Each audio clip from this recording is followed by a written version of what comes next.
Welcome to The Explainer. I'm so glad you're joining us today because we're going to be digging into some data that honestly is going to fundamentally shift your mental model of what stablecoins actually do in today's world.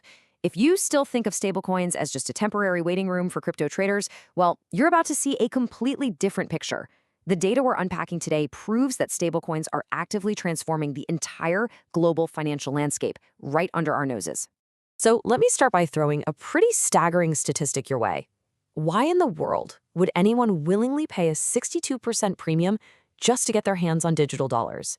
I mean, think about that for a second. That's not some tiny transaction fee. That is a massive penalty to pay. As we go through this explainer, we're going to tease out a major paradigm shift happening right now. Stablecoins are no longer just a crypto transit point.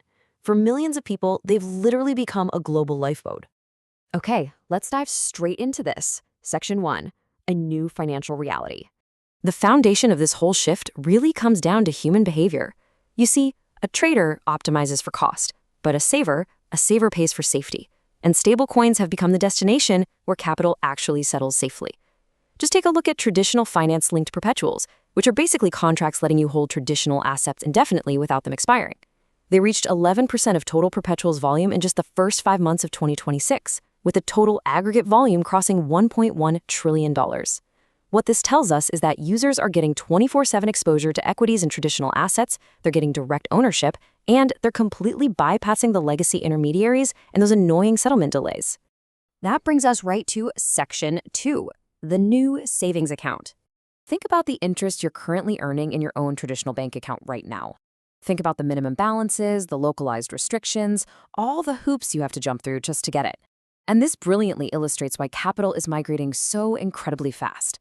On one side, your traditional US bank gives you a pretty meager 0.38% yield, and honestly, that's if you're lucky. On the other side, on-chain dollar yields are steadily delivering anywhere between 2% and 4%. When you cut out the traditional brokers and the institutional middlemen, those economic benefits go directly into your pocket. The reality is, these on-chain yields completely dwarf the national savings rate. You've got tokenized US Treasury products like RWUSD delivering 3.36%. Meanwhile, there are specialized strategies designed specifically to minimize market risk. These are often called delta-neutral basis strategies, like BFUSD, and those are returning over 2%. These products are vastly outperforming traditional models. And the best part? They do it without you needing some accredited brokerage account. Which brings us to a truly shocking number that shows the sheer scale of the wealth being generated here. $1.2 billion. That is the amount of stablecoin rewards distributed through Binance Earn alone since 2022. We are not talking about hypothetical yields here. This is actual, sustained wealth generation being distributed to users who are parking their capital in these on-chain savings layers at a massive scale. And that leads directly into our next metric, 30%. Right now, 30% of Binance users who hold at least $10 in portfolio value are keeping more than half of their entire portfolio in stablecoins. To put that into perspective, back in 2020, that number was just 4%. It has climbed through every single market cycle since. Seeing this in the data is absolutely huge because it proves this isn't just investors hiding out during a bear market. It's a permanent structural shift towards saving on-chain. Let's move on to Section 3. The hyperinflation exit strategy.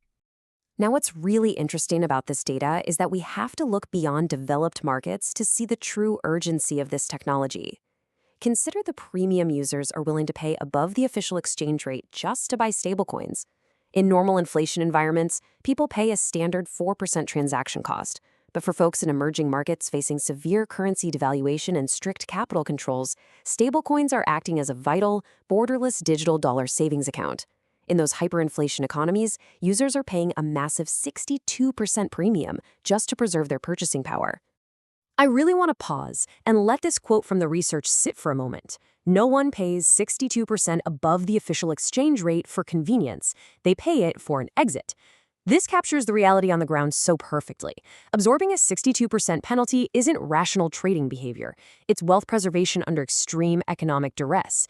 It's quite literally the cost of a financial lifeboat. This takes us to Section 4, the center of gravity. So if we accept that this massive global migration of capital is actually happening, where exactly do all these digital dollars live? Where is the infrastructure capable of supporting this level of activity? Well, the answer is highly consolidated. Centralized exchanges are the main hub, and Binance specifically holds $53 billion in stablecoin reserves. That puts them a staggering $42 billion ahead of the next closest exchange, giving them a 57% market share. What this proves is that users aren't just scattering their digital dollars all over the place, they're actively consolidating their holdings onto a single trusted custodial layer. Let's move along and see how this builds because this capital isn't just sitting idle, it's moving. BNB Chain is absolutely leading the space here, averaging 10 million transactions a day and 15 million monthly active addresses. Since 2025, it's processed over 5.3 billion total stablecoin transactions. And listen, this isn't just giant institutions moving billions at a single go. These numbers reflect everyday retail-grade payment behavior. That is exactly the kind of activity that defines durable network dominance. This vibrant network also acts as a really powerful incubator for new stablecoins. The growth engine we're seeing here is phenomenal. Just take a second to process these numbers from the first half of 2026. Circle's USDC is up 100% to $3 billion. Ondo's USDY is up 215% to $2.16 billion. And United Stable, or U, grew a mind-bending 180 times to cross the $1 billion mark. It's also worth noting that 4 of the 6 fastest-growing stablecoins have the vast majority of their supply allocated on Binance and BNB Chain. Now for our final major trend, Section 5, Beyond the Digital Dollar. While the US dollar has obviously dominated the on-chain monetary system since day one, we're finally seeing a real structural expansion to local currencies. Think euro-backed stablecoins like EURI and AUR.